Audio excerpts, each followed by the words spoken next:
পারবে না। পৃথিবীতে একমাত্র হিন্দু ধর্মই আমাদের সর্বজনীন ভ্রাতৃত্ব উপহার দিতে পারবে। এক্কাম সত্তা বিপ্রবাহতা ভেদান্তি, একটু আগে আপনি বললেন।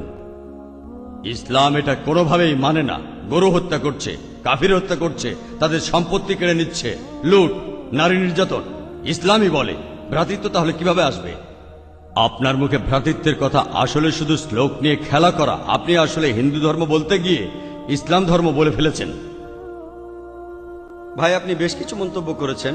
আর ইসলাম বলে ইন্নাল্লাহ মাস-সাবিরিন, নিশ্চয়ই আল্লাহ তাদের সঙ্গে আছেন যারা ধৈর্যশীল। ভ্রাতৃত্ব বজায় রাখতে গেলে আপনাকে ধৈর্যশীল হতে হবে। ধৈর্যশীল যদি আমরা না হই, তাহলে ভাইয়ের সাথে ভাইয়ের যুদ্ধ লেগে যাবে। ইসলাম বলছে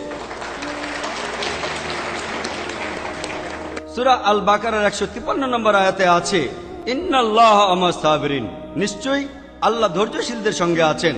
আর ভ্রাতৃত্ব বজায় রাখতে